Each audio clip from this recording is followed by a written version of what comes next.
Hello students, welcome to Genic Education. तो सबसे पहले इस वीडियो को क्या करो, लाइक करो और शेयर करो। इतना तो बनता ही है, लाइक करो और शेयर करो। और फिर हम क्या डिस्कस करने वाले हैं उसका मैं आपको कुछ यहाँ आउटलाइन दे देता हूं। तो सबसे पहले हमने प्रीवियस लेक्चर्स में क्या डिस्कस किया था। हमारे 4 लेक्चर्स हो गए हैं मैक्स 01 के, जो कि हमारा चल रहा है लीनियर अलजेब्रा। तो हमने प्रीवियस लेक्चर्स में क्या क्या डिस्कस किया था। हमने डिस्कस किया था what is matrix, addition, subtraction, multiplication, फिर ट्रांसपोज हमने डिस्कस किया था। फिर लास्ट लेक्चर में हमने कुछ देखे थे कि मैट्रिक्स के टाइप्स क्या होते हैं, जिसमें हमने देखा था diagonal matrix, square matrix, zero matrix, lower triangular matrix, upper triangular matrix, identity matrix, scalar matrix, ये सब चीजें हमने देखी थी। सिमेट्रिक मैट्रिक्स क्या होता है, स्क्यू सिमेट्रिक मैट्रिक्स क्या होता है, वो सब चीजें हमने लास्ट लेक्चर में देखा था। इस लेक्चर में भी मैं कुछ कॉन्सेप्ट्स पढ़ाऊंगा। उसके बाद जो अपना मैट्रिक्स अलजेब्रा का है पूरा कोर्स मींस चैप्टर, वो पूरा कंक्लूड हो जाएगा। उसके बाद हम बढ़ेंगे डिटर्मिनेंट्स पे, डिटर्मिनेंट सीख गए तो जाएंगे इनवर्स पे, इनवर्स सीखने के बाद जाएंगे रैंक पे, रैंक के बाद सिस्टम ऑफ लीनियर इक्वेशंस पे, then eigenvalues and eigenvectors पे। लीनियर अलजेब्रा हमारा खत्म हो जाएगा। तो आप ये कभी भी टेंशन मत लो कि सर बहुत बेसिक से पढ़ा रहे हैं तो कोर्स खत्म नहीं होगा। जितना ड्यूरेशन दिया गया है उसी ड्यूरेशन में परफेक्टली क्या होगा, आपका सिलेबस खत्म होगा। तो आज हम कुछ कॉन्सेप्ट जो सीखने वाले हैं वो मींस बहुत सिंपल कॉन्सेप्ट्स हैं, उसमें ज्यादा टाइम नहीं लगेगा। इसलिए जो हम असाइनमेंट्स देते हैं स्टूडेंट्स को टेलीग्राम ग्रुप में, तो उसके कुछ हम आज प्रॉब्लम्स देखने वाले हैं और कुछ नए प्रॉब्लम्स भी यहां पे मैं आपको कुछ दिखाऊंगा। तो ये पहला प्रॉब्लम है, ये क्या है इसको हम देख लेते हैं। एक मैट्रिक्स दिया है A which is equal to 2x2 matrix है, स्क्वायर मैट्रिक्स है, जिसमें पहली एंट्री है बीटा, दूसरी 0 1 1। क्लियर इतनी बात। दूसरा मैट्रिक्स दिया है B दैट इज 1 0 5 1। ठीक है, हमें क्या पूछा है, इस बीटा की वैल्यू पूछिए such that A square is equal to B. इस क्वेश्चन का मतलब क्या है, ऐसी बीटा की वैल्यू निकालो ताकि वो इस मैट्रिक्स में अगर हम सब्स्टिट्यूट करें फिर इस मैट्रिक्स का स्क्वायर करें, वो मैट्रिक्स और जो ये बी वाला मैट्रिक्स दिया है दोनों क्या हो जाएंगे, इक्वल होना चाहिए। तो पहले मैं आप पे छोड़ता हूं, इसको सॉल्व करो और मुझे बताओ कि इसका आंसर क्या होगा। आंसर क्या होगा, ये एमसीक्यू क्वेश्चन है, लेकिन मैं ऑप्शंस इंटेंशनली नहीं दे रहा हूं, नहीं तो आपको जल्दी पता ही चल जाएगा कि इसका सॉल्यूशन क्या होगा। तो क्या कीजिए, ए मैट्रिक्स दिया हुआ है, बी दिया हुआ है, ए स्क्वायर कैसे निकालेंगे, ए को ए के साथ मल्टीप्लाई करो, 2x2 को 2x2 के साथ मल्टीप्लाई करोगे तो 2x2 एक रिजल्टेंट मैट्रिक्स आएगा, उसको इक्वल करो इस मैट्रिक्स के साथ 1 0 5 1। और जब दो मैट्रिक्स इक्वल होंगे तो क्या होगा, ईच एंट्री बाय एंट्री को क्या करेंगे, इक्वल करेंगे, फिर हम बीटा का वैल्यू निकालेंगे, क्लियर हो गई इतनी बात। तो यहां पे ज्यादा नहीं सोचना है, कोई हाई फाई कॉन्सेप्ट नहीं लगाना है, सिंपली क्या करना है, मैट्रिक्स मल्टीप्लिकेशन का आपको कॉन्सेप्ट आना चाहिए, दूसरा मैट्रिक्स इक्विवेलेंट मैट्रिसेस का क्या आना चाहिए, कॉन्सेप्ट आना चाहिए। ये दो कॉन्सेप्ट आते हैं तो सिंपली ये उसी मींस कॉन्सेप्ट पे क्या है, क्वेश्चन बेस्ड है, तो ये क्वेश्चन आपका सॉल्व हो जाएगा। क्लियर हो गई इतनी बात। तो इतना टाइम नहीं लगना चाहिए क्योंकि 2x2 मैट्रिक्स है आपका ये 2x2 मैट्रिक्स है, जल्दी से सॉल्व करो। My God, beta is equal to 4 और क्या लिखा है, beta is equal to plus minus 1। Very good very good very good very good, सबको गुड इवनिंग, सबको गुड इवनिंग। तो बहुत लोगों ने यहां पे आंसर निकाला है बीटा इज इक्वल टू 4 और beta is equal to plus minus 1। Very good, मैं यहां पे और वेट कर रहा हूं आंसर्स का। Very good, beta is equal to 4, okay, beta is equal to 4, beta is equal to plus minus 1। मैं आपसे ये क्वेश्चन पूछना चाहता हूं, दोनों क्या पॉसिबल्स हैं वैल्यू, दोनों वैल्यू क्या पॉसिबल है, जरा ये भी कमेंट कीजिए, क्योंकि किसी एक स्टूडेंट ने यहां पे कमेंट किया है कि not such value of beta does not exist, such value of beta does not exist. तो यहां पे देखो, आप सबके बेसिक बिल्कुल भी स्ट्रांग नहीं है, तभी तो पढ़ा रहा था मैं बेसिक से। आप बोलो सर ये बहुत बेसिक से, जाने दीजिए। देखो आप सिंपल से क्वेश्चन में फंस गए, ये तो गेट का क्वेश्चन तो है नहीं, सिंपल मैंने कहीं से बेसिक क्वेश्चन उठाया है, लेकिन ऐसा क्वेश्चन गेट में आ जाए और ऐसा ऑप्शन हो या तो 4 होगा या तो +1 होगा या तो -1 होगा, तीनों में से कोई एक तो टिक करके ही आओगे। चौथा एक ऑप्शन होगा सच value of beta does not exist. तो इस क्वेश्चन को ध्यान से देखो, मैं क्या करूंगा, ए स्क्वायर क्या होता है, a dot a is equal to b. इसका मतलब क्या है, a लिख दो, बीटा 0 1 1 यहां भी a लिख दो, बीटा 0 1 1, और ये किसके इक्वल होगा? अपना b के equal, det is 1 0 5 1, det is 1 0 5 1। इन दोनों मैट्रिसेस को मल्टीप्लाई करो तो मल्टीप्लीकेशन का रिजल्ट क्या होगा? बीटा स्क्वायर, यहां पे क्या होगा? Beta square. और इस एलिमेंट को, अभी यहां पे दूसरा एलिमेंट क्या आएगा वो देखो। पहला क्या आया? Beta into beta, beta square, plus 0 into 1 0, तो बीटा स्क्वायर प्लस 0 क्या आया? Beta square. 0 into beta 0, plus 0 into 1 0, तो यहां पे क्या आएगा? यहां पे भी आएगा आपका 0। अभी यहां पे क्या होगा? 1 into beta beta, plus 1 into 1 1, तो यहां पे क्या आएगा? Beta plus 1। यहां पे क्या आएगा? Beta plus 1। और यहां पे देखो फोर्थ एलिमेंट क्या आएगा? 1 इंटू 0 0, प्लस 1 इंटू 1 1, तो यहां पे क्या आ गया? 1। और ये किसके इक्वल है? ये b के इक्वल है, और b अपना क्या है? 1 0 5 1, 1 0 5 1। इनको इक्वल करो तो क्या आएगा? Beta square is equal to 1, beta plus 1 is equal to 5, तो बीटा आपका होगा प्लस माइनस 1, या तो बीटा होगा 4, या तो बीटा होगा 4। इसका मतलब इस रिजल्ट से हमें यह पता चल रहा है, आप या तो बीटा की 1 वैल्यू लो, ठीक है, या बीटा की -1 वैल्यू लो, या बीटा की 5 वैल्यू लो, उसके लिए यह रिजल्ट सेटिस्फाई करेगा। लेकिन ऐसा ट्रू नहीं है, ऐसा ट्रू नहीं है। देखो अभी ध्यान से देखो, लेटस से मैं बीटा इज इक्वल टू 1 ले रहा हूं।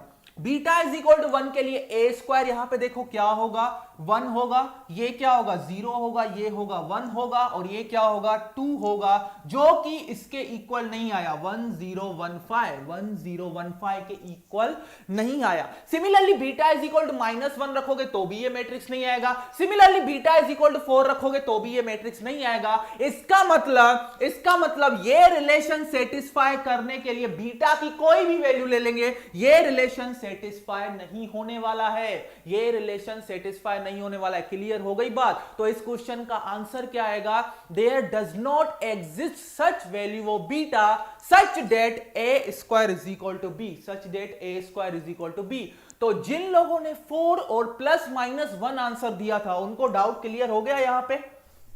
ओके, कुछ लोग यहां पे बोल रहे हैं डज नॉट, सेटिस्फाई नहीं कर रहा, बिल्कुल यहां पे सेटिस्फाई नहीं कर रहा, entry is not equal. Very good. तो यहां पे देखो बीटा के मैंने दोनों मैट्रिक्स को पहले अज्यूम कर लिया, दोनों इक्वल है, उससे beta square is equal to 1 आया, beta plus 1 is equal to 5 आया, तो बीटा के 2 वैल्यू 3 वैल्यू आए। फिर हमने चेक किया, क्रॉस चेक की, कोई भी बीटा की वैल्यू यहां पे सेटिस्फाई नहीं कर रही है, जिसके लिए ये रिलेशन क्या हो? वैलिड हो। तो यहां तक सबको क्लियर हो गया? यहां तक ओके? ओके, तो यहां तक सबको क्लियर हो गया? सच वैल्यू ऑफ, ओके, यहां पे 300 स्टूडेंट्स लाइव हैं, और लाइव कितने दिख रहे हैं मेरे को? सिर्फ 110। Very disappointed. एटलीस्ट जितने लोग लाइव हो उतने तो लाइक कर दो, ठीक है। चलो यहां तक सबको क्लियर, यहां तक सबको क्लियर। एक और प्रॉब्लम देखेंगे, यहां पे एक और प्रॉब्लम देखेंगे, हम कॉन्सेप्ट्स पे भी बढ़ेंगे। तो सबसे पहले यहां पे एक और प्रॉब्लम देखो, बहुत ही इंटरेस्टिंग प्रॉब्लम है, बहुत ही अच्छा प्रॉब्लम है, उसको ध्यान से देखना, और आपके लिए चैलेंजिंग प्रॉब्लम होगा। सिंपल, अगर मल्टीप्लीकेशन आता है और थोड़ा ट्रिग्नोमेट्रिक आइडेंटिटीज का पता है, जो कि हम पढ़ते थे 12वीं और 11वीं क्लास में, तो ये प्रॉब्लम आपसे इजीली सॉल्व हो जाएगा, ये प्रॉब्लम आपसे इजीली सॉल्व हो जाएगा। तो मैं यहां पे बोर्ड पे एक प्रॉब्लम लिखूंगा, उसको देखो आपका आंसर क्या आ रहा है। जैसे इसमें मैट्रिक्स मल्टीप्लीकेशन का यूज हुआ था, सिमिलरली उसमें भी मैट्रिक्स मल्टीप्लीकेशन का ही यूज होगा। तो यहां पे देखो ये क्वेश्चन क्या है? क्वेश्चन है लेट, यहां पे चलो ये क्वेश्चन लिखो, let a is equal to, let a is equal to cos x minus sin x, cos x minus sin x, और ये क्या है अपना? cos x, ये क्या है? cos x, ठीक है। और दिया है x belongs to r, क्या लिखा है? x belongs to r such that, और क्या दिया है? आगे बहुत कुछ दिया है, यहां तक बस थक मत जाओ।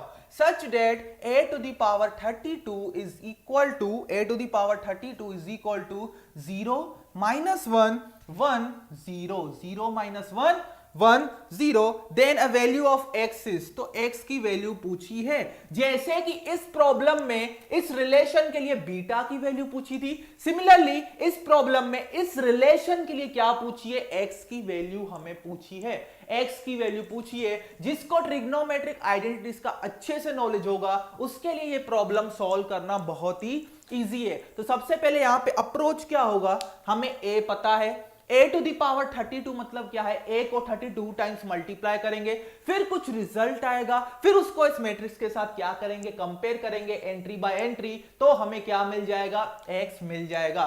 तो इस क्वेश्चन में सबसे सावधानी वाली बात क्या है, वो ये है, क्या हमें मैट्रिक्स ए को 32 टाइम्स मल्टीप्लाई करना पड़ेगा? ऐसा तो बिल्कुल पॉसिबल नहीं है। पता चला तुम 32 टाइम्स मैट्रिक्स को मल्टीप्लाई करने लगो, दिन तो पूरा निकल जाएगा, उसके बाद भी पता नहीं है कि आंसर सही आएगा कि नहीं। तो इसमें एक पैटर्न फॉलो होगी जो कि आपको देखना है, इसमें एक पैटर्न फॉलो होने वाली है जो कि आपको ऑब्जर्व करना है। किसमें? जब ए का स्क्वायर लोगे तब। तो बताओ एक्स की वैल्यू क्या होगी, जल्दी से। ओके, जल्दी से। ओके, ठीक है, यहां पे मैंने देख लिया, इस प्रॉब्लम को भी भूल जाओ, इधर कोई भी वैल्यू नहीं आने वाली है, बिल्कुल क्लियर है। अभी यहां पे ध्यान दो, इस प्रॉब्लम का बताओ आंसर क्या होगा, इस प्रॉब्लम का आंसर क्या होगा, जल्दी से, जल्दी से बताओ। इस प्रॉब्लम का जितनी फटाफट प्रॉब्लम्स करोगे उतनी फटाफट हम आगे प्रोसीड करते जाएंगे और प्रॉब्लम्स हम देखने वाले हैं। तो चलो इसको ध्यान से देखो, प्रॉब्लम को हम क्या करेंगे, हमें जो a दिया गया है x के फॉर्म में, उसको a टू द पावर 32 करके एक रिजल्ट आएगा, उसको इस मैट्रिक्स के साथ क्या करेंगे, इक्वल बनाएंगे, फिर एंट्री बाय एंट्री क्या करेंगे, कंपेयर करेंगे, क्योंकि यही क्या होता है, मैट्रिक्स इक्विवेलेंट का मतलब होता है। दो मैट्रिक्स जब आप बोलते हो इक्वल हो तो क्या होगा, पहले तो साइज दोनों की इक्वल होनी चाहिए, दूसरा एंट्री बाय एंट्री सब क्या होना चाहिए, इक्वल होना चाहिए। तो यहां पे अगर मैं लिखूं तो यहां पे ध्यान दो, अगर मैं ए स्क्वायर निकालूं तो क्या आएगा, ए स्क्वायर आपका होगा cos x minus sine x, cos x minus sine x, sine x ये क्या है, साइन एक्स। ओके, तो अभी यहां पे ए स्क्वायर निकालोगे तो a इंटू ए लिखना पड़ेगा मुझे, a इंटू ए, ये क्या होगा cos x minus sine x, और ये क्या होगा साइन एक्स, और ये क्या होगा अपना cos x। इन दोनों को मल्टीप्लाई करो तो पहला टर्म देखो क्या आएगा, ए स्क्वायर में आपका पहला टर्म आएगा वो ये आएगा cos square x minus sine square x, और यहां पे आपका आएगा माइनस 2 साइन एक्स और cos x into cos x। Clear इतनी बात? सिमिलरली यहां पे भी आएगा आपका cos square x minus sine square x, यहां पे आप, मुझे तो याद है, आप क्रॉस चेक कर सकते हो, मल्टीप्लीकेशन, सिंपल मल्टीप्लीकेशन करना है, और यहां पे आपका आएगा 2 sin x cos x, 2 sin x cos x। अभी इनको क्या करो, इनका रिजल्ट लिखो तो देखो क्या आएगा, cos square x minus sine square x क्या होता है, cos 2x, इसको क्या लिख सकते हैं, cos 2x, इसको क्या लिख सकते हैं, sin 2x। सिमिलरली इसको भी क्या लिखेंगे, cos 2x, इसको क्या लिखेंगे, minus sine 2x, minus sine 2x। Clear हो गई इतनी बात? तो ये ट्रिग्नोमेट्रिक आइडेंटिटी में क्या फॉलो हो रहा है, यहां पे जब a था तो यहां पे लेटर से बोलते a का पावर 1 था तो x का कोएफिशिएंट 1 था, यहां पे देखो x का कोएफिशिएंट 1 था, a स्क्वायर किया तो रिजल्टेंट में क्या बना, x का कोएफिशिएंट यहां पे 2 बन गया, क्या बन गया, यहां पे भी 2 आएगा, 2 बन गया, 2 बन गया। तो similarly a to the power 32 लिखेंगे तो x का कोएफिशिएंट यहां पे क्या बन जाएगा, cos 32x, यहां पे बनेगा माइनस साइन 32x, और यहां पे बनेगा साइन 32x, और यहां पे बनेगा आपका cos 32x, और ये a टू द पावर 32 किसके बराबर दिया गया है, इस मैट्रिक्स के बराबर, जो कि आपका क्या है, जो कि आपका है 0 माइनस 1 1 0, 0 माइनस 1 0। तो अभी क्या करो, ये दोनों इक्वल तभी होंगे, पहले तो इनकी साइज इक्वल है, बिल्कुल इक्वल है, ये भी 2 क्रॉस 2 है, ये भी 2 क्रॉस 2 है। दूसरी कंडीशन क्या होगी, entry by each corresponding entries of both the matrices should be equal, should be equal. तो यहां पे ध्यान दो, cos 32x क्या होना चाहिए, cos 32x आपका होना चाहिए 0। सिमिलरली sin 32x क्या होना चाहिए, आपका 1 होना चाहिए, क्या होना चाहिए, 1। तो मुझे बताओ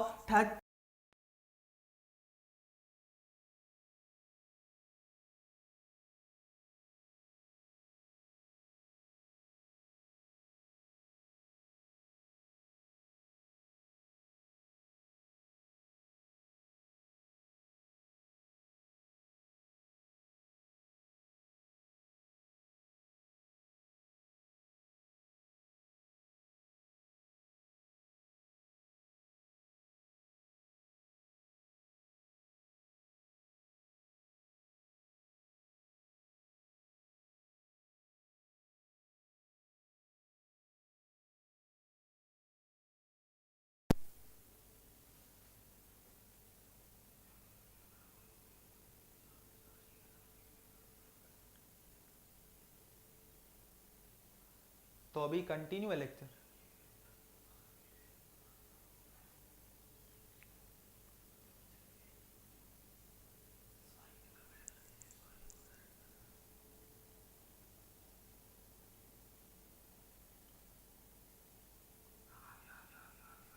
आ गया।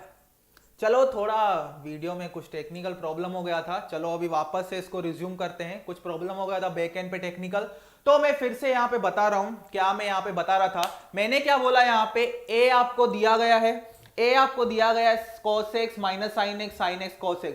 सिमिलरली जब मैंने ए स्क्वायर निकाला तो क्या आया, cos 2x minus sin 2x cos 2x। Clear हो गई इतनी बात। तो a टू दी पावर 32 क्या होगा, cos 32x minus sin 32x sin 32x cos 32x। अभी इन दोनों को कंपेयर करोगे तो यहां से क्या दिख रहा है, cos 32x is equal to 0, जो कि हम लिख सकते हैं cos pi by 2। sin 32x is equal to 1, क्योंकि 1 इंटू माइनस 1 क्या हो जाएगा, -1। तो सिमिलरली हम यहां पे कंपेयर कर सकते हैं कि 32x इज इक्वल टू क्या होगा, आपका हो जाएगा पाई बाय 2। आपका क्या हो जाएगा, पाई बाय 2। तो x क्या होगा, पाई बाय 64। x क्या हो गया, पाई बाय 64। तो सबसे पहले कमेंट करो अभी वीडियो दिख रहा है प्रॉपर, चलो मैं देख लेता हूं। ओके ठीक है, यहां तक सब ठीक है, ब्राइटनेस सब ठीक है, मुझे यहां पे ब्राइटनेस सब ठीक है ना, ब्राइटनेस सब ठीक है, सब ठीक है। अपने मोबाइल का ब्राइटनेस बढ़ाओ। ओके चलो 353 यहां पे मुझे लाइक दिख रहे हैं, और लेकिन लाइक मुझे दिख रहे हैं 250। जो जितने 353 है उतने तो कम से कम लाइक बनता है। ओके ओके, यहां तक इस प्रॉब्लम में किसी को डाउट है, इस प्रॉब्लम में किसी को डाउट है, यहां पे इस प्रॉब्लम में किसी को डाउट है। अगर कैमरा की वजह से कुछ प्रॉब्लम हुआ है बैक एंड पे, तो यहां पे कोई भी स्टेप ना छूटे उसका मैंने पूरा ध्यान रखा है, इसलिए मैंने फिर से यहां पे पूरा एक्सप्लेन किया। तो यहां तक कुछ डाउट है, इसका मतलब जब x is equal to pi by 64 लेंगे, जब x is equal to pi by 64 लेंगे तो क्या होगा, a टू दी पावर 32 किसके बराबर हो जाएगा, 0 माइनस 1 1 0। क्लियर हो गई इतनी बात। चलो कमेंट करो, यहां तक कुछ डाउट है किसी को। ओके क्लियर हो गया सबको, चलो क्लियर हो गया, क्लियर हो गया। तो चलो एक और प्रॉब्लम करते हैं जो कि बहुत इंटरेस्टिंग प्रॉब्लम है, आज का सबसे इंटरेस्टिंग प्रॉब्लम भी बोल सकते हो उसको। और मैं एक्सपेक्ट करता हूं, क्योंकि आप प्रोबेबिलिटी के कॉन्सेप्ट पढ़ चुके हो, परम्यूटेशन एंड कॉम्बिनेशन के, उसके बेस पे ही ये क्या है आपका प्रॉब्लम है। तो चलो आज हम ये प्रॉब्लम डिस्कस करते हैं कि क्या होगा। आज का हम देखते हैं कि ये प्रॉब्लम क्या होगा, चलो आज डिस्कस करते हैं। तो आज आप नोट करो, एक बहुत ही अच्छा प्रॉब्लम है, इसको नोट करो, बहुत ही अच्छा प्रॉब्लम है। उसके बाद हम कुछ कॉन्सेप्ट भी देखेंगे। तो यहां पे एक प्रॉब्लम है जिसको मैं यहां पे बोर्ड पे लिख रहा हूं, यूजिंग, चलो यहां पे मेरे साथ लिखो, यूजिंग, एक बहुत इंटरेस्टिंग क्वेश्चन है, using only elements, using only the elements, using only the elements 0 and 1, using only the elements 0 and 1, find the number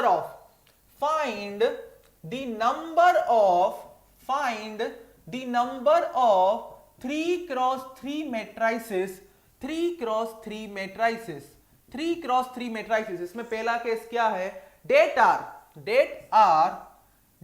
are, first हमारा केस है डेट आर ए, कि वो मैट्रिसेस क्या है, डायगोनल है, वो मैट्रिसेस क्या है, डायगोनल है। दूसरा केस यहां पे क्या है, दूसरा केस यहां पे है वो अपर ट्रायंगुलर है, क्या है, अपर ट्रायंगुलर। और इसमें मैं आपको एक होमवर्क भी दूंगा जिसका आंसर आप दोगे टेलीग्राम ग्रुप में।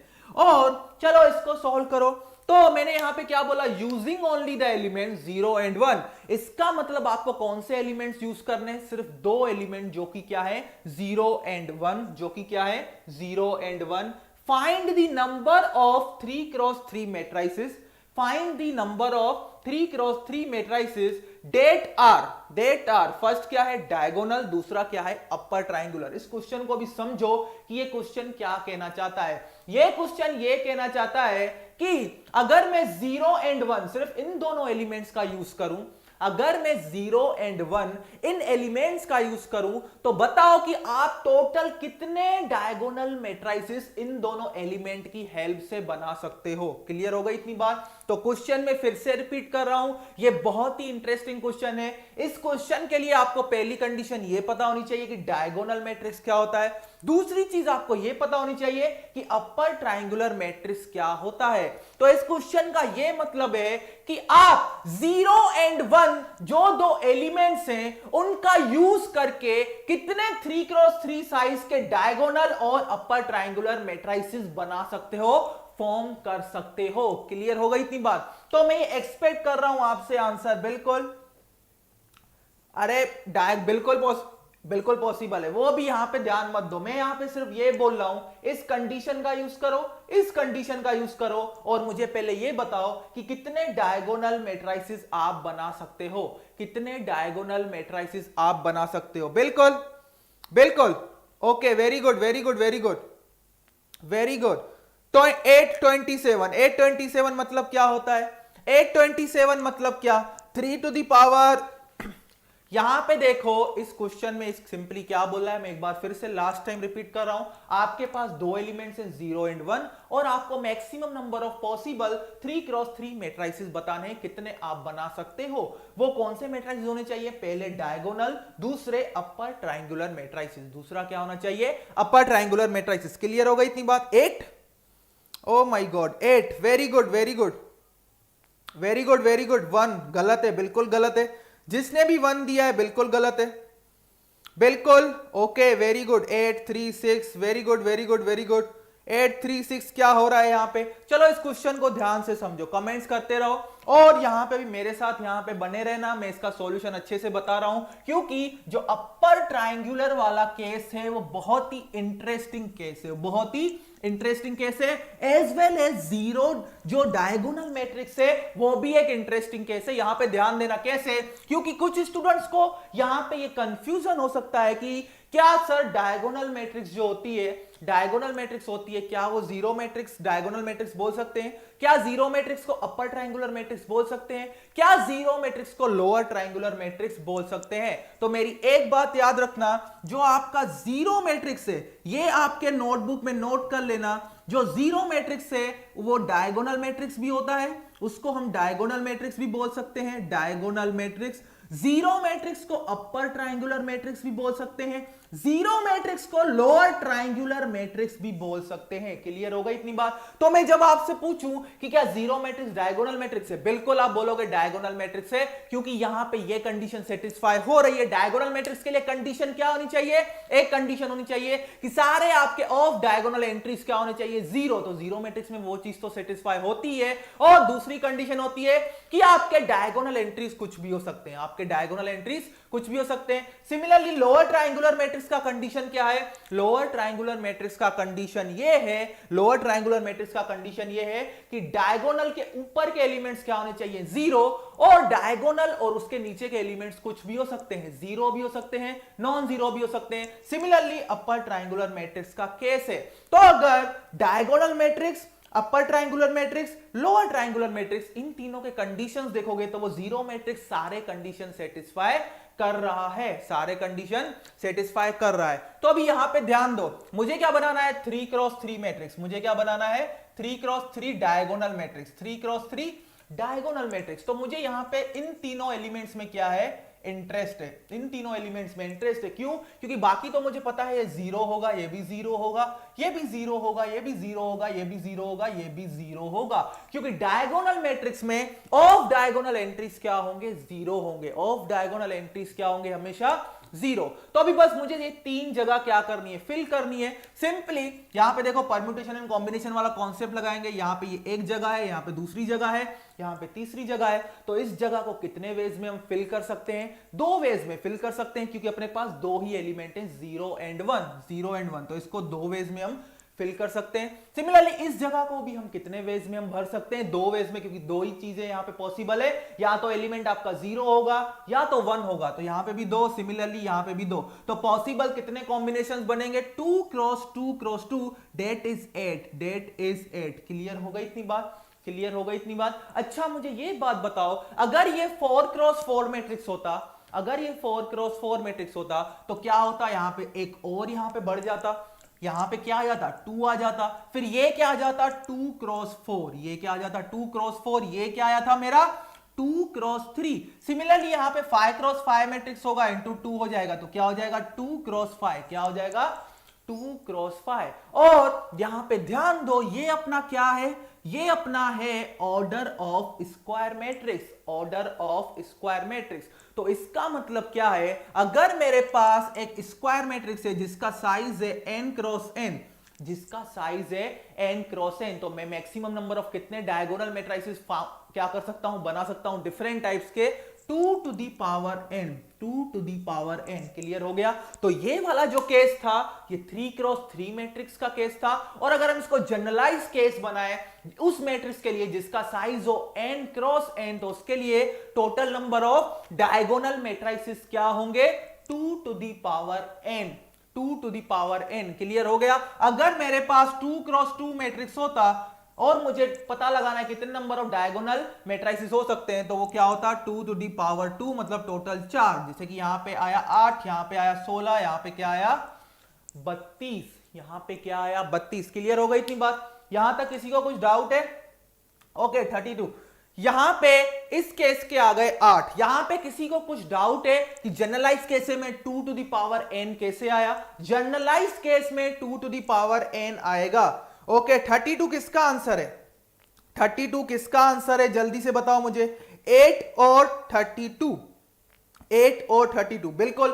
तो चलो यहां पे हमने क्या डिस्कस किया कि डायगोनल मैट्रिसेस हम कितने बना सकते हैं, 2 टू दी पावर n, और अगर 3x3 का केस है तो 2 टू दी पावर 3, जो कि क्या होंगे 8 मैट्रिसेस हम बना सकते हैं इसे। अभी यहां पे सॉरी यहां पे एक दूसरा केस आएगा अपर ट्रायंगुलर मैट्रिक्स का। तो अपर ट्रायंगुलर मैट्रिक्स में अभी देखो हम क्या खेल खेलेंगे, उसमें हम डायरेक्ट जंप मारेंगे n क्रॉस n मैट्रिक्स के लिए, फिर हम 3x3 के लिए यहां पे निकालेंगे। तो यहां पे ध्यान दो, अपर ट्रायंगुलर मैट्रिक्स में यहां पे ध्यान दो, देखो मुझे अपर ट्रायंगुलर मैट्रिक्स बनाना है, अपर ट्रायंगुलर मैट्रिक्स बनाना है, और let's say n cross n matrix है मेरे पास, n क्रॉस n मैट्रिक्स है। तो सबसे पहले क्या होगा, अपर ट्रायंगुलर मैट्रिक्स के लिए, अपर ट्रायंगुलर मैट्रिक्स के लिए अभी यहां पे एक बात यहां पे याद रखो कि अपर ट्रायंगुलर मैट्रिक्स के लिए एक कंडीशन हमेशा फुलफिल होनी चाहिए, वो ये है कि डायगोनल के नीचे के एलिमेंट्स क्या होने चाहिए, आपके 0 होने चाहिए। डायगोनल के नीचे के एलिमेंट्स क्या होने चाहिए,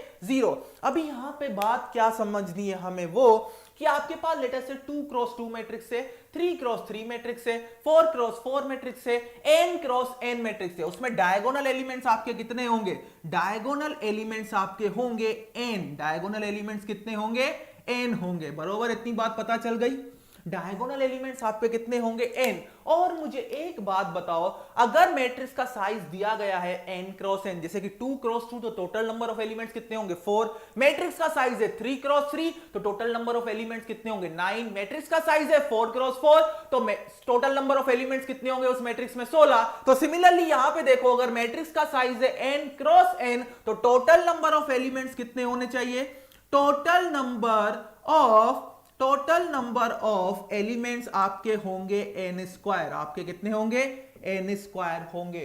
क्लियर हो गई इतनी बात। तो टोटल नंबर ऑफ एलिमेंट्स कितने होंगे, n स्क्वायर होंगे। क्लियर हो गया इतना, यहां तक कुछ डाउट है? ओके चलो, यहां तक किसी को कुछ डाउट है क्या? तो टोटल नंबर ऑफ केस भी बिल्कुल बिल्कुल यहां पे ध्यान दो, इस केस में आप ध्यान दो, ये बहुत समझने लायक चीज है, ये बहुत समझने लायक चीज है। ओके ठीक है, यहां तक किसी को कुछ भी डाउट नहीं है। तो टोटल नंबर ऑफ एलिमेंट्स आपके होंगे n स्क्वायर। क्लियर हो गई इतनी बात। डायगोनल एलिमेंट्स कितने हैं, टोटल n। तो आप मुझे बताओ ऑफ डायगोनल एलिमेंट्स कितने होंगे, ऑफ डायगोनल एलिमेंट्स आपके होंगे, ऑफ डायगोनल एलिमेंट्स कितने होंगे, टोटल जो एलिमेंट्स है उसमें से डायगोनल एलिमेंट्स आप क्या कर दो, सबट्रैक्ट कर दो, तो आपको क्या मिल जाएगा, ऑफ डायगोनल एलिमेंट्स। क्या मिल जाएगा, ऑफ डायगोनल एलिमेंट्स। क्लियर हो गई इतनी बात, यहां तक सब क्लियर हो गया? यहां तक कोई डाउट है, यहां तक कोई डाउट है तो बताओ। तो टोटल आपने क्या देखा, इसमें यह देखा कि मेरे पास टोटल नंबर ऑफ एलिमेंट्स है n स्क्वायर,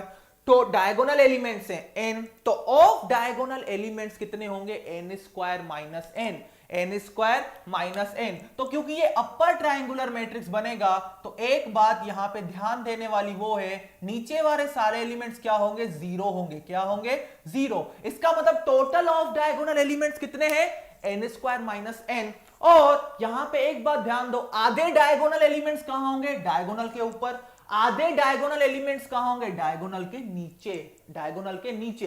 तो अगर मैं यहां पे ऐसा लिखूं यहां पे ऐसा लिखूं कि बिलो डायगोनल कितने एलिमेंट्स होंगे, बिलो डायगोनल कितने एलिमेंट्स होंगे आपके n square minus n divide by 2, n square minus n divide by 2। और अबव डायगोनल कितने होंगे, वो भी इक्वल नंबर ही होंगे, कितने, n square minus n by 2, क्योंकि मेरे पास टोटल डायगोनल एलिमेंट्स कितने, सॉरी टोटल एलिमेंट्स कितने थे, n स्क्वायर, उसमें से मैंने डायगोनल एलिमेंट्स सबट्रैक्ट कर दिए, that is n square minus n, n square minus n, तो मुझे क्या मिला, ऑफ डायगोनल एलिमेंट्स, मुझे क्या मिला, ऑफ डायगोनल एलिमेंट्स। और मैंने फिर क्या बोला कि बिलो डायगोनल एलिमेंट्स कितने होंगे, डायगोनल के नीचे, क्योंकि डायगोनल क्या करेगा, दोनों को इक्वल हाफ में डिवाइड कर देगा, जितने डायगोनल के नीचे एलिमेंट्स होंगे उतनी क्या होंगे, डायगोनल के ऊपर एलिमेंट्स होंगे। तो यहां पे टोटल ऑफ डायगोनल एलिमेंट्स कितने हैं, n स्क्वायर माइनस एन, तो डायगोनल के नीचे कितने होंगे, n square minus n divide by 2, और डायगोनल के ऊपर कितने होंगे, n square minus n divide by 2। Clear हो गई इतनी बात। तो यहां तक इस चीज को समझो। अभी यहां पे बहुत ही एक इंटरेस्टिंग फैक्ट आएगा जो कि आपको समझना है, तो यहां पे एक बात अभी यहां पे ये ध्यान देनी है कि हमें सिलेक्शन कहां पे करना है। जैसे लास्ट एग्जांपल में हमने चुना था कि 3 एंट्रीज को हम कितने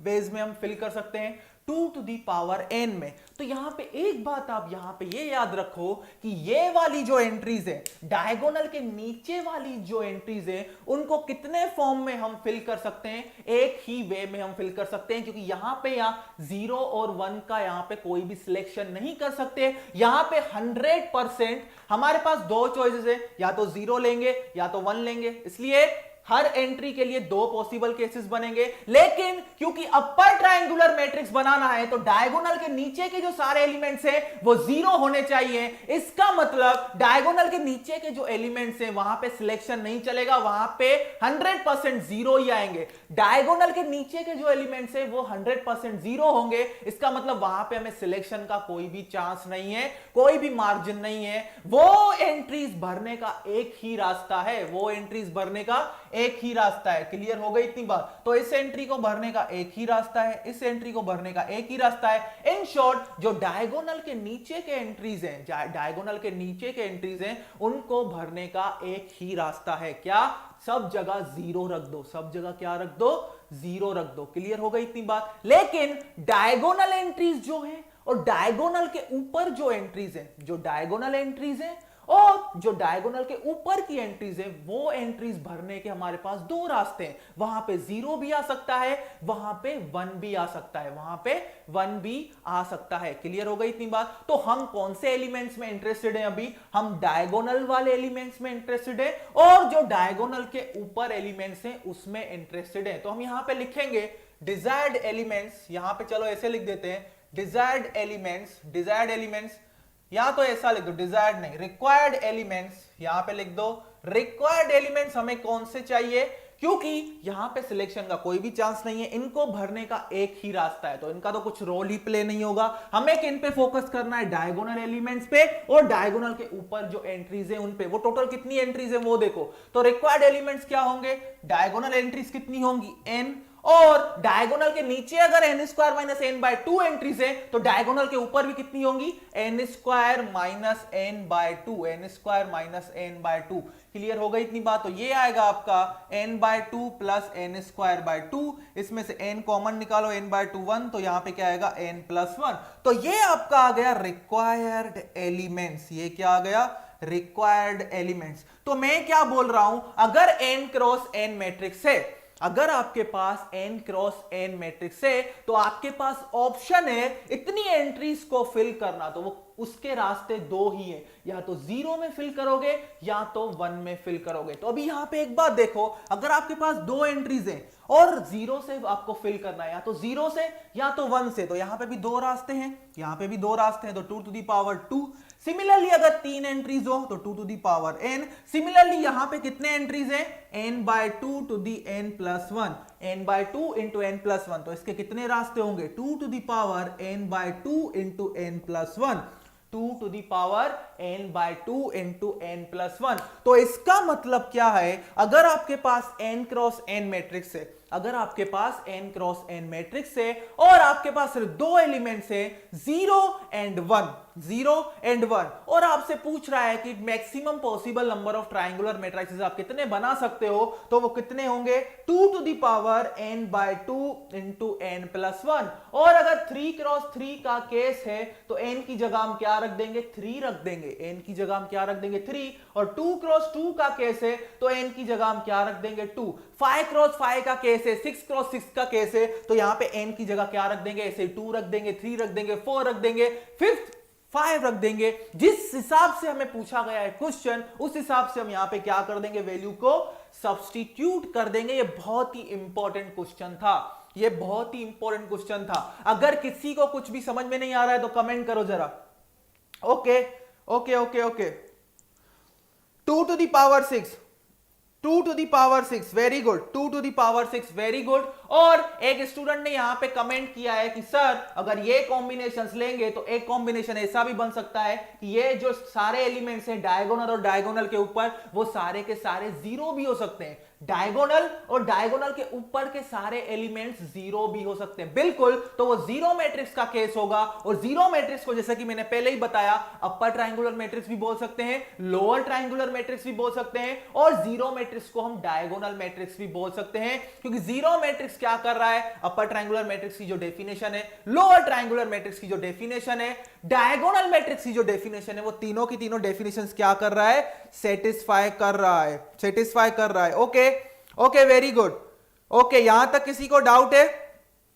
इस क्वेश्चन में किसी को डाउट है? 407 वो लाइक दिख रहे हैं यार, बिल्कुल। यहां तक किसी को डाउट? ओके तो आई थिंक ये क्वेश्चन आपको क्लियर हो जाना चाहिए। अभी ये क्वेश्चन आपको क्लियर हो जाना चाहिए, very good. Okay clear clear clear clear. चलो अभी यहां पे एक और क्वेश्चन हम डिस्कस करेंगे, बिल्कुल डिस्कस करेंगे। यहां पे चलो एक क्वेश्चन और देख लेते हैं, अगर क्वेश्चन अच्छा है तो उसको देख लेते हैं, बिल्कुल। यहां पे चलो अभी क्वेश्चन जितने जितने अच्छे क्वेश्चन थे वो हमने डिस्कस कर लिए हैं। चलो एक और इंटरेस्टिंग क्वेश्चन है, इसको हम देख लेते हैं, फिर कुछ कॉन्सेप्ट्स हम पढ़ेंगे। और ये क्वेश्चन बहुत ही मजेदार क्वेश्चन है, इसमें आपको बहुत ही मजा आने वाला है, क्योंकि यहां पे बहुत लोग फंस चुके थे इस क्वेश्चन में, और यहां पे कुछ लोग ऐसा भी है जो नए हो, तो उनके लिए मैं बोलना चाहूंगा टेलीग्राम ग्रुप का लिंक नीचे दिया गया है। असाइनमेंट प्रॉब्लम जो लेक्चर के बाद दिए जाते हैं वो टेलीग्राम ग्रुप में पीडीएफ आता है, वो आपको सॉल्व करना है। अगर सॉल्व नहीं होते तो वहां पे आप डिस्कस भी कर सकते हो। क्लियर इतनी बात? तो चलो ये एक और क्वेश्चन है, बहुत ही मजेदार क्वेश्चन है, इसको नोट किया जाए। मेरे साथ इस क्वेश्चन को नोट करो। इफ यहां पे लिख रहा हूं, if p is equal to √3/2 -1/2 -1/2 1/2 √3/2 और यहां पे a is equal to 1110, a is equal to 1101, और q आपका डिफाइन किया गया है p into a to the power t, और देन पूछा है व्हाट विल बी c, और c को डिफाइन किया है p to the power t, q to the power 2005, और इनटू बोला गया है p। तो c की हमें यहां पे वैल्यू पूछिए, c मैट्रिक्स क्या होगा बताओ, सी मैट्रिक्स क्या होगा बताओ। तो ये बहुत ही इंटरेस्टिंग क्वेश्चन है और इस सेशन का लास्ट क्वेश्चन है, फिर हम कुछ कॉन्सेप्ट भी सीखने वाले हैं। तो मुझे बताओ यहां पे इस क्वेश्चन में क्या बोला है, P दिया गया है, P क्या है √3/2 1/2 -1/2 √3/2, A क्या है 1101, और Q को इसने डिफाइन किया है, Q क्या है P into A into P to the power T, means T क्या रिप्रेजेंट कर रहा है यहाँ पे ट्रांसपोज ऑफ P, और C को इसने क्या लिखा है P transpose Q to the power 2005, और यहां पे क्या लिखा है P लिखा है, और पूछा है C की वैल्यू क्या होगी। यहां पे क्या पूछा है, C की वैल्यू क्या होगी। क्लियर होगा इतनी बात? मेरा मोबाइल किधर चला गया? ओके C की, ओके ओके यहां पे देखो जीरो मैट्रिक्स को नल मैट्रिक्स भी बोलते हैं, लेकिन अगर कुछ स्टूडेंट्स को यहां पे डाउट है कि क्या, क्योंकि यहां पे किसी बुक में ऐसा लिखा नहीं होता कि जीरो मैट्रिक्स को अपर ट्रायंगुलर मैट्रिक्स बोल सकते हैं, लोअर ट्रायंगुलर मैट्रिक्स बोल सकते हैं, या डायगोनल मैट्रिक्स बोल सकते हैं कि नहीं, तो आप नोटबुक में नोट कर लो कि जो जीरो मैट्रिक्स होता है उसको हम अपर ट्रायंगुलर मैट्रिक्स भी बोल सकते हैं, लोअर ट्रायंगुलर मैट्रिक्स भी बोल सकते हैं, डायगोनल मैट्रिक्स भी बोल सकते हैं। वो तीनों मैट्रिक्स का प्रॉपर्टी सेटिस्फाई कर रहा है, तीनों प्रॉपर्टीज क्या कर रहा है, मैट्रिक्स का सेटिस्फाई कर रहा है। तो इसलिए जो मैंने लास्ट लेक्चर में ऐसा बोला था, जब अपर ट्रायंगुलर मैट्रिक्स को डिफाइन किया था, तो मैंने क्या बोला था, अपर ट्रायंगुलर मैट्रिक्स डिफाइन किया था कि डायगोनल के नीचे के एलिमेंट जीरो हो सकते हैं, ऊपर और डायगोनल के एलिमेंट जीरो भी हो सकते हैं, नॉन जीरो भी हो सकते हैं। क्लियर हो गई इतनी बात? तो अगर डायगोनल और डायगोनल के ऊपर के सारे एलिमेंट जीरो हो गए तो भी वो क्या होगा, अपर ट्रायंगुलर मैट्रिक्स होगा। अपर ट्रायंगुलर मैट्रिक्स की एक ही कंडीशन है कि डायगोनल के नीचे के एलिमेंट जीरो होने चाहिए, डायगोनल और डायगोनल के ऊपर के एलिमेंट्स कुछ भी हो सकते हैं। सिमिलरली लोअर ट्रायंगुलर मैट्रिक्स के लिए ऐसे डिफाइन करेंगे, सिमिलरली डायगोनल मैट्रिक्स के लिए भी ऐसे ही डिफाइन करेंगे। क्लियर हो गई इतनी बात? ओके, आप अच्छे डाउट्स पूछ रहे हो, वेरी गुड। ओके, चलो ठीक है, बिल्कुल। चलो यहां पे अभी इस क्वेश्चन को डाउट को सोल्व करो, इस क्वेश्चन को डाउट, अरे यार, ओके, बिल्कुल सारी ब्रांचेस के क्वेश्चन लेंगे, इंस्ट्रूमेंटेशन, जो भी ब्रांच हो, इंस्ट्रूमेंटेशन हो, इलेक्ट्रिकल हो, ईसी हो, मैकेनिकल हो, अगर टॉपिक के रिलेटेड अच्छे क्वेश्चन मिलेंगे तो हम ये नहीं देखेंगे कि यहां पे सिर्फ इलेक्ट्रिकल के क्वेश्चंस करवाऊंगा, सारी ब्रांचेस के क्वेश्चंस मैं यहां पे करवाता हूं। और मैंने आपको रिकमेंड किया है कि आप मेरे साथ सारे प्रीवियस ईयर क्वेश्चन सॉल्व करते जाओ। अगर कुछ नहीं बन रहा है तो टेलीग्राम ग्रुप में कमेंट करो, वहां पे मैं सॉल्व करूंगा। तो अच्छा मुझे बताओ, इस क्वेश्चन का कितने लोगों का आंसर आ गया है? इस क्वेश्चन का आंसर क्या होगा, जल्दी से मुझे बताओ, इस क्वेश्चन का आंसर क्या होगा? बिल्कुल, इस क्वेश्चन का आंसर ओके, इस क्वेश्चन का टाइम बेटा रोज, ओके, सब रोज का टाइम 9 बजे ही रहता है लेक्चर का, मैक्स का, ओके,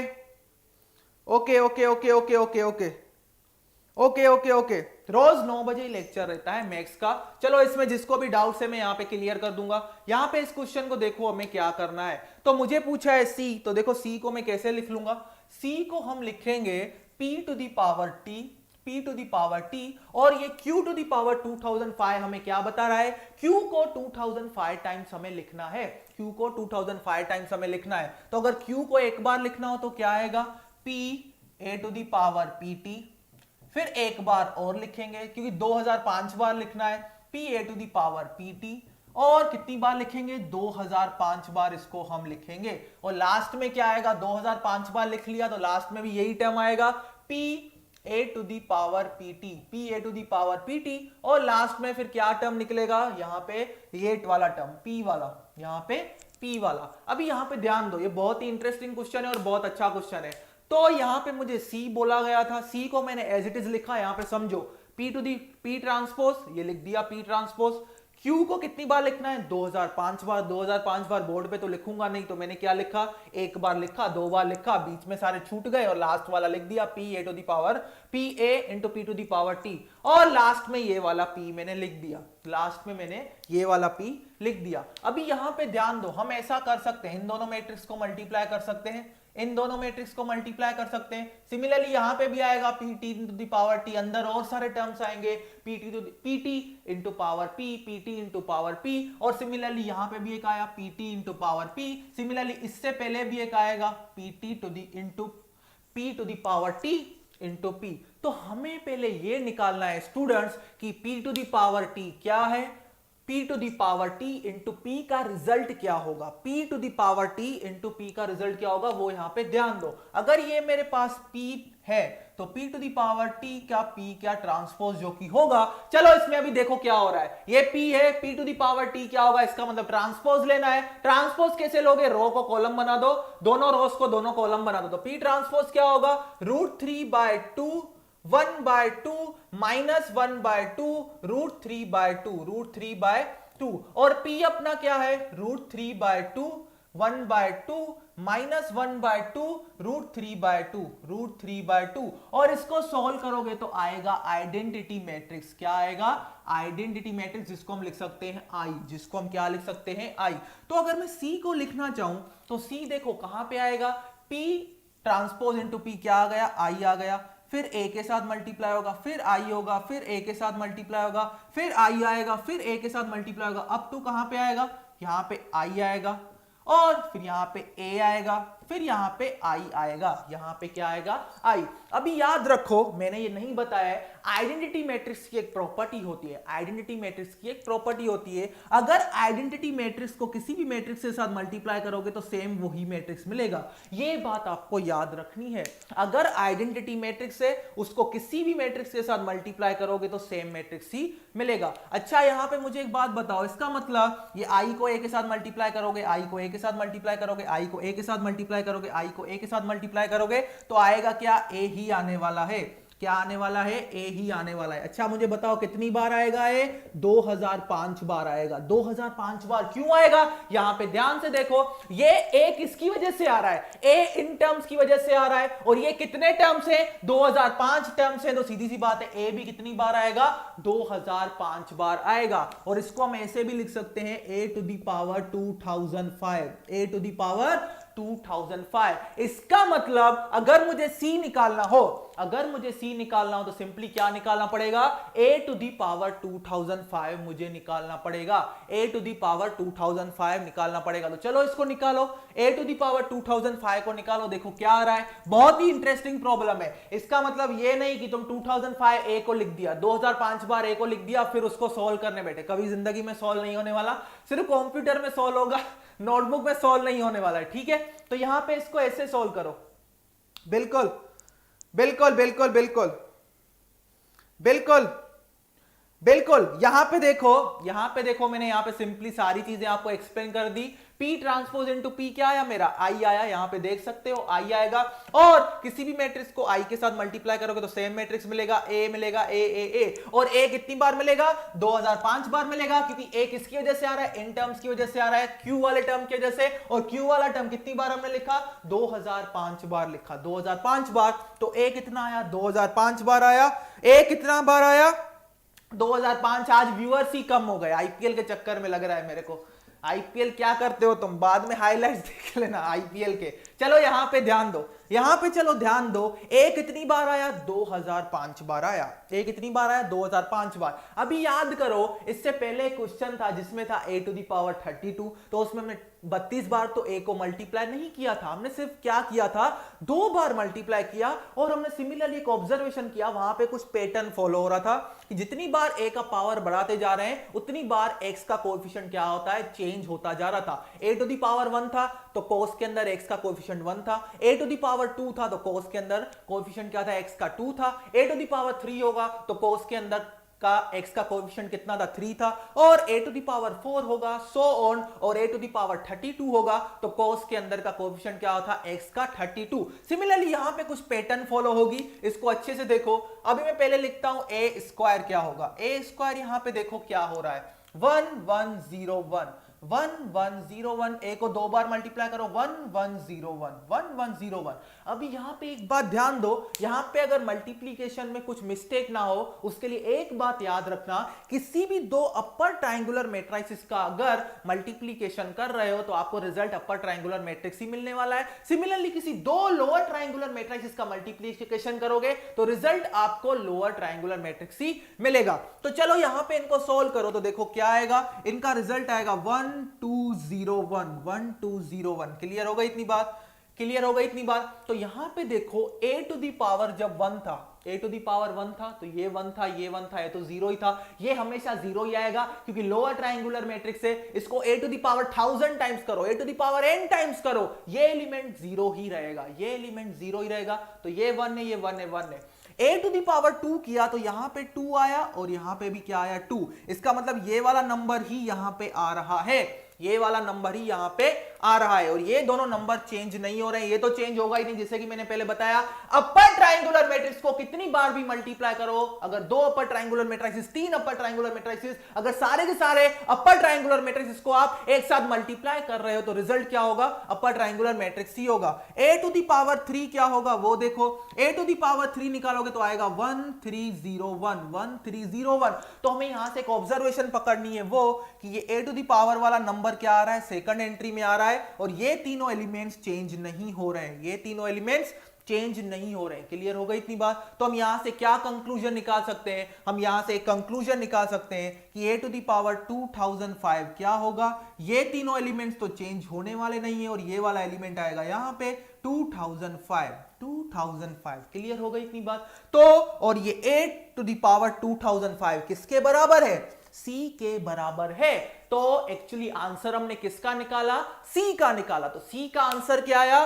1 2005 0 1, जो कि क्या है? अपर ट्रायंगुलर मैट्रिक्स है। अगर मल्टीप्लीकेशन के बाद किसी का यहां पे नॉन जीरो एलिमेंट आ रहा है तो इसका मतलब आपने कहीं मिस्टेक की है। इसका मतलब 100% आपने कहीं मिस्टेक की है, क्योंकि लोअर अपर ट्रायंगुलर मैट्रिक्स के मल्टीप्लीकेशन का आंसर कभी भी लोअर मींस क्या आएगा? अपर ट्रायंगुलर मैट्रिक्स ही आ जाएगा। ओके, यहां पे ध्यान दो, यहां पे ध्यान दो। चलो सब क्लियर हो गया, बिल्कुल यूनिटरी मैट्रिक्स वाला, बिल्कुल okay. Very good. Final answer is A matrix. गलत, ए मैट्रिक्स नहीं, A to the power 2005 matrix. Okay चलो ठीक है, वेरी गुड। ओके चलो, यहां पे ये एक डाउट पूछ रहे हैं फाइनली सर, फिर 2 की पावर 6m1 नहीं ऐड करेंगे क्या? मुझे पता नहीं तुमने क्या लिखा है, समझ नहीं आ रहा है। देखो, जो प्रीवियस केस किया था कि डायगोनल एलिमेंट्स, जब डायगोनल मैट्रिक्स की बात करेंगे, अपर ट्रायंगुलर मैट्रिक्स की बात करेंगे, तो जो टोटल पॉसिबल केस निकाले हैं उसमें एक केस आपका जीरो मैट्रिक्स का भी है। इतनी बात आप याद रखो। चलो, जितने प्रॉब्लम्स थे, अच्छे प्रॉब्लम्स थे अभी तक जो हमने कॉन्सेप्ट्स पढ़े हैं, उसके सारे प्रॉब्लम्स मैंने यहां पे बता दिए, जो मोस्टली असाइनमेंट्स के प्रॉब्लम थे। और यहां पे अभी हम कुछ कॉन्सेप्ट्स पढ़ने वाले हैं, उन पे ध्यान दो। बहुत इजी कॉन्सेप्ट्स हैं। लास्ट का जो लेक्चर था हमने कहां पे उसको स्टॉप किया था? सिमेट्रिक मैट्रिक्स और स्क्यू सिमेट्रिक मैट्रिक्स में। उसी को यहां पे अभी कुछ आगे बढ़ाते हैं, उस पे अभी ध्यान दो थोड़ा। ये बहुत सिंपल कॉन्सेप्ट है, बहुत ही सिंपल कॉन्सेप्ट है, इन पे ध्यान दो और इसको नोटबुक में लिखना, क्योंकि असाइनमेंट में आज के क्वेश्चंस ऑलरेडी इसके दिए गए थे, लेकिन क्योंकि कॉन्सेप्ट मैंने पढ़ाया नहीं था इसलिए मैंने आपको बोला था इसको होल्ड पे रखो, जब हम बाद में पढ़ेंगे तो करना वो वाले क्वेश्चंस, इसलिए मैंने आपको होल्ड पे रखे थे। तो आज का जो असाइनमेंट होगा वही होगा सॉरी, आज का जो असाइनमेंट होगा वही होगा, जो 3-4 क्वेश्चन है मैं यहां पे बता रहा हूं। जो आज का असाइनमेंट होगा वो असाइनमेंट नंबर 3 में फिर से बोल रहा हूं, जो भी यहां पे नए लोग हैं टेलीग्राम ग्रुप में आ जाओ, यहां पे नीचे लिंक दिया गया है, वहीं पे असाइनमेंट आएगा प्रोबेबिलिटी का, लीनियर अलजेब्रा का। फिर बोलना नहीं कि सर असाइनमेंट्स क्यों नहीं यूट्यूब पे लाइव कर रहे हो। क्लियर हो गई इतनी बात? तो यहां पे ध्यान दो। देखो, असाइनमेंट 3 का क्वेश्चन नंबर 4, क्वेश्चन नंबर 5 ये मैंने पेंडिंग रखे थे, जिसका मैं अभी आपको कॉन्सेप्ट बताने जा रहा हूं। तो यहां पे ध्यान दो, हम यहां पे बात करेंगे आज एक मींस हमने जो भी टाइप ऑफ मैट्रिक्स पढ़े थे, सिमेट्रिक, स्क्यू सिमेट्रिक, यहां पे पढ़ेंगे ऑर्थोगोनल मैट्रिक्स।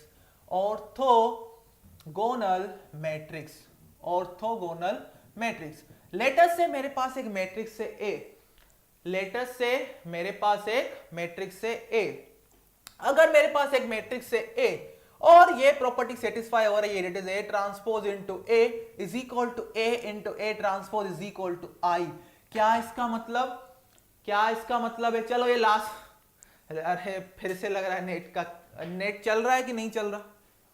अभी चल रहा है ना? चलो अभी यहां पे ध्यान दो, यहां पे लगता है आईपीएल के चक्कर में सारे बर्बाद हो गई चीजें, नेट भी सब मतलब इतना ट्रैफिक बढ़ गया है कि नेट भी ठीक से नहीं चल रहा है। चलो यहां पे ध्यान दो, अगर मेरे पास एक मैट्रिक्स है square matrix, orthogonal matrix square matrix, ये क्या है? Square matrix. अगर मेरे पास एक स्क्वायर मैट्रिक्स है और वो ये वाली प्रॉपर्टी इक्वेशन सेटिस्फाई कर रही है, डेट इज A, इसका मैं ट्रांसपोज लूंगा, फिर A को मल्टीप्लाई करूंगा, वो किसके इक्वल होना चाहिए? A into A transpose is equal to identity matrix. मतलब इस मैट्रिक्स का ट्रांसपोज और A, इन दोनों का मल्टीप्लीकेशन क्या होना चाहिए? कॉम्यूटेटिव होना चाहिए। क्या होना चाहिए? कॉम्यूटेटिव। इसका मतलब क्या है?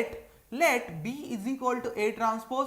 तो इससे क्या पता चल रहा है? BA is equal to AB, और इसका रिजल्ट क्या आना चाहिए? Identity matrix. क्या आना चाहिए? Identity matrix. तो एक मैट्रिक्स है मेरे पास स्क्वायर मैट्रिक्स, उसके ट्रांसपोज से मल्टीप्लाई करो, वो जो रिजल्ट आएगा वो किसके बराबर होना चाहिए? पहले हमने क्या किया, यहां पे ध्यान दो, पहले मैंने ऑर्डर चेंज कर दिया मल्टीप्लीकेशन का। पहले मैंने क्या किया? A ट्रांसपोज लिया, उसको A के साथ मल्टीप्लाई किया, मेरे पास एक रिजल्ट आ गया BA। फिर मैंने क्या किया? A को A ट्रांसपोज के साथ मल्टीप्लाई किया, मैंने मल्टीप्लीकेशन का ऑर्डर चेंज कर दिया, जो कि आ गया AB। फिर मैंने क्या देखा, ये दोनों रिजल्ट्स इक्वल है और किसके बराबर है, आइडेंटिटी मैट्रिक्स के बराबर है। तो मैं बोलूंगा ये वाला जो मैट्रिक्स है ए, जो कि स्क्वायर मैट्रिक्स है, वो क्या है, ऑर्थोगोनल मैट्रिक्स है। वो क्या है, ऑर्थोगोनल मैट्रिक्स। क्लियर हो गई इतनी बात। चलो ये हमारा जो रियल मैट्रिसेस थे उसका कॉन्सेप्ट था, लास्ट कॉन्सेप्ट। अभी हम बढ़ते हैं कॉम्प्लेक्स मैट्रिसेस की तरफ। ये लास्ट कॉन्सेप्ट है, छोटा कॉन्सेप्ट है, क्योंकि आपको सिमेट्रिक मैट्रिक्स और स्क्यू सिमेट्रिक मैट्रिक्स का कॉन्सेप्ट क्लियर है। तो अब इस पे कुछ ज्यादा प्रॉब्लम हो रहा है नेट का। चलो कंटिन्यू करते हैं। ओके, पूरा डिस्टर्ब हो जाता है, मींस लिंक पूरा। चलो यहां पे कंटिन्यू करते हैं ऑर्थोगोनल मैट्रिक्स। तो ऑर्थोगोनल मैट्रिक्स के बाद हम देखेंगे कॉम्प्लेक्स मैट्रिक्स। अभी तक जो भी हम डिस्कस कर रहे थे उसमें सारे नंबर्स क्या थे, रियल नंबर्स थे। अभी हम बात करने वाले कॉम्प्लेक्स मैट्रिसेस के, जिसमें एंट्रीज रियल भी होंगी, कॉम्प्लेक्स एंट्रीज भी होंगी, दोनों का मिक्सचर भी हो सकता है। तो उसमें हम बात करेंगे। तो सबसे पहले मैं क्या बात करता हूं, कॉम्प्लेक्स नंबर्स की। कॉम्प्लेक्स नंबर्स की, इनको हम डिटेल में पढ़ेंगे जब कॉम्प्लेक्स एनालिसिस हम पढ़ने वाले हैं। तो कॉम्प्लेक्स नंबर्स को जनरली डिनोट करते हैं Z से, जिसके दो पार्ट होते हैं, रियल और इमेजिनरी। और कॉम्प्लेक्स एनालिसिस में एक टर्म डिफाइन होता है नंबर में, कॉम्प्लेक्स कॉन्जुगेट, जिसको हम कैसे लिखते हैं, a माइनस IB। इसका डिटेल हम पढ़ेंगे कॉम्प्लेक्स एनालिसिस में। सिंपली कॉम्प्लेक्स नंबर को ऐसे डिनोट करते हैं, Z is equal to a plus IB। a और b दोनों रियल नंबर्स होते हैं और i को हम बोलते हैं आयोटा। क्या बोलते हैं, आयोटा। और i होता है square root of -1 mathematically speaking, और इसको क्या बोलते हैं वर्ड्स की भाषा में, आयोटा। और अगर मैं बोलूं कॉम्प्लेक्स नंबर का कॉन्जुगेट निकालो, तो कॉम्प्लेक्स नंबर का कॉन्जुगेट कैसे निकालते हैं, जो आपका इमेज, यहाँ पे दो पार्ट होंगे, इसके रियल पार्ट, ये a जो होता है रियल पार्ट होता है, और i के साथ जो कोएफिशिएंट होगा उसको हम बोलेंगे इमेजिनरी पार्ट। फिर भी अब मैं बोलूंगा कॉम्प्लेक्स नंबर का, ये आप 11वीं 12वीं क्लास में सारी चीजें पढ़ चुके हो, लेकिन यहाँ पे ध्यान देना, यहां पे अभी थोड़ा ध्यान देना। जब मैं बोलूं Z बार, तो Z बार मैं बोलूंगा कि इस कॉम्प्लेक्स नंबर का क्या है, कॉन्जुगेट है। क्या है, कॉन्जुगेट। तो कॉन्जुगेट के लिए क्या निकालोगे, जो इमेजिनरी पार्ट है उसका साइन रिवर्स कर दोगे। यहां पे क्या था, a प्लस IB, इसका कॉन्जुगेट कैसे निकालूंगा, रियल पार्ट के साइन को कुछ भी नहीं किया, इमेजिनरी पार्ट में यहां पे प्लस था, मैंने क्या कर दिया, माइनस कर दिया। मैंने क्या कर दिया, माइनस कर दिया। क्लियर हो गई इतनी बात। तो ये हो गया अपना क्लियर कॉम्प्लेक्स नंबर्स का। चलो अभी हम कॉम्प्लेक्स मैट्रिसेस हम डिफाइन करते हैं। तो लेटर से मेरे पास एक कॉम्प्लेक्स मैट्रिक्स है, a is equal to 2 plus square root of 2 plus i, 2 minus i, यहां पे ले लो 0 और यहां पे ले लो 5 प्लस 2i, 5 प्लस 2i। तो मैं यहां पे क्या बोल रहा हूं इस मैट्रिक्स का। अभी यहां पे एक बात याद रखो, जो ऑपरेशंस रियल मैट्रिसेस के केस में पॉसिबल थे, जहां पे सारे के सारे एंट्रीज रियल थे, सेम ऑपरेशंस यहां पे एप्लीकेबल होंगे। कौन से ऑपरेशंस, अगर एडिशन करना है तो दोनों का साइज सेम होना चाहिए, मल्टीप्लीकेशन करना है तो फर्स्ट मैट्रिक्स के कॉलम्स और दूसरे मैट्रिक्स के रोज नंबर सेम होने चाहिए, सब्ट्रैक्शन करना है तो साइज सेम होना चाहिए, एलिमेंट बाय एलिमेंट सब्ट्रैक्ट करना पड़ेगा, एलिमेंट बाय एलिमेंट एडिशन करना पड़ेगा, ट्रांसपोज लेना है तो रो को कॉलम बना दो, सेकंड रो को सेकंड कॉलम बना दो। और क्या करना है, अगर यहां पे अभी बात आती है कि आप, जब हम वहां पे टर्म डिफाइन कर रहे थे सिमेट्रिक मैट्रिक्स, और क्या डिफाइन कर रहे थे, स्क्यू सिमेट्रिक मैट्रिक्स, वो यहां पे कैसे डिफाइन होते हैं, वो चीज हो। यहां पे एक नया टर्म आएगा। अगर मैं बोलूं ये A है, तो मुझे बताओ A ट्रांसपोज क्या होगा, मुझे बताओ A ट्रांसपोज क्या होगा। A ट्रांसपोज आपका हो जाएगा 2 plus I, 2 minus i, first row को फर्स्ट कॉलम बना दिया, सेकंड रो को सेकंड कॉलम बना दिया, 5 plus 2i, 5 plus 2i। Clear हो गई इतनी बात। अभी मैं क्या बोल रहा हूं, इस मैट्रिक्स का कॉन्जुगेट लो, इस मैट्रिक्स का कॉन्जुगेट लो। क्लियर हो गई इतनी बात। तो जब मैं बोल रहा हूं, जैसे कि हमने कॉम्प्लेक्स नंबर्स के केस में पढ़ा, क्या पढ़ा था, अगर मेरे पास एक कॉम्प्लेक्स नंबर हो a प्लस IB, तो उसका मैं कॉम्प्लेक्स कॉन्जुगेट कैसे लूंगा, इमेजिनरी पार्ट का साइन रिवर्स कर दूंगा, चेंज कर दूंगा, प्लस है तो माइनस, माइनस है तो प्लस। सिमिलरली अगर जब मैं बोलूं कि कॉम्प्लेक्स मैट्रिक्स का आप क्या लो, कॉन्जुगेट लो, तो उसका मतलब होता है कॉम्प्लेक्स मैट्रिक्स में जो सारी एंट्रीज है, उन सारी एंट्रीज का क्या लेना पड़ेगा, कॉन्जुगेट लेना पड़ेगा। क्या लेना पड़ेगा, कॉन्जुगेट। तो उसको हम दिखाते हैं A स्टार से। A star is equal to क्या होगा आपका, 2 माइनस i। अगर आपको कॉम्प्लेक्स कॉन्जुगेट लेना है तो क्या करोगे, ईच एंट्री के क्या करोगे, रियल पार्ट को, सॉरी इमेजिनरी पार्ट को क्या बना दोगे, साइन चेंज कर दोगे। यहां पे प्लस है तो माइनस आ गया, ये हो गया 0, यहां पे माइनस है तो प्लस हो गया, यहां पे प्लस है तो माइनस हो गया, यहां पे प्लस है तो माइनस हो गया, सॉरी यहां पे प्लस है तो माइनस हो गया। क्लियर हो गई इतनी बात। यहां पे प्लस है तो माइनस हो गया। क्लियर हो गई इतनी बात। तो ये अपना आ गया ए स्टार को हम क्या बोलेंगे, ए स्टार को हम बोलेंगे conjugate transpose of this matrix. अच्छा, प्रॉब्लम हो रहा है क्या? ओके चलो यहां पे ये लास्ट कॉन्सेप्ट समझ लो, फिर मैं कुछ चीजें आपको बताऊंगा। ज्यादा प्रॉब्लम हो रहा है, लोड नहीं हो रहा है, नहीं हो रहा है, चलो इस सेशन को मतलब एंड कर दो, ठीक है, नेट का प्रॉब्लम है। ओके चलो स्टूडेंट्स, हमने यहाँ पे ऑर्थोगोनल मैट्रिक्स को समझ लिया, कॉम्प्लेक्स मैट्रिक्स के मैंने बेसिक बता दिए। नेक्स्ट लेक्चर में चलो यहीं से मैं स्टार्ट करूंगा। नेक्स्ट लेक्चर में मैं यहां से आपको स्टार्ट करूंगा कि ये में हमने क्या निकाला था, एक मैट्रिक्स दिया था कॉम्प्लेक्स मैट्रिक्स, उसका हमने ट्रांसपोज निकाला था, तो वो वैसे ही निकालेंगे जैसे रियल मैट्रिक्स के केस में निकालते हैं। फिर हमने जो ट्रांसपोज मैट्रिक्स लिया, इसका कॉन्जुगेट लिया, कॉन्जुगेट लोगे तो सारी एंट्रीज का क्या लेना पड़ेगा, कॉन्जुगेट लेना पड़ेगा, उसको हम बोलते हैं conjugate transpose of a matrix. Conjugate transpose of a matrix, उसको कैसे डिनोट करते हैं, ए स्टार से। जब मैं बोलूं कॉन्जुगेट ट्रांसपोज निकालो आप मैट्रिक्स का, तो आप क्या बोलोगे, पहले इस मैट्रिक्स का या तो कॉन्जुगेट ले लो या तो ट्रांसपोज ले लो, पहले ट्रांसपोज लो फिर कॉन्जुगेट लो, या पहले कॉन्जुगेट लो फिर ट्रांसपोज लो, रिजल्ट यहीं पे ही पहुंचोगे, conjugate transpose of a matrix. Clear हो गई इतनी बात? तो चलो इस सेशन को, आज ज्यादा ही कुछ प्रॉब्लम हो गई इस सेशन में, तो इस सेशन को हम यहीं तक रखते हैं। लेकिन आई होप जो मैंने यहाँ पे सारे प्रॉब्लम्स कराए वो बहुत ही अच्छे से आपने समझ लिए हैं। बाकी की डिस्कशन हम टेलीग्राम ग्रुप के टेलीग्राम ग्रुप में हम डिस्कस करेंगे, कुछ ज्यादा ही प्रॉब्लम्स हो गई हैं आज। चलो कोई बात नहीं, होता रहता है, फिर से हम मिलेंगे परसों फिर नए कंटेंट के साथ। तब तक के लिए सबको गुड नाइट।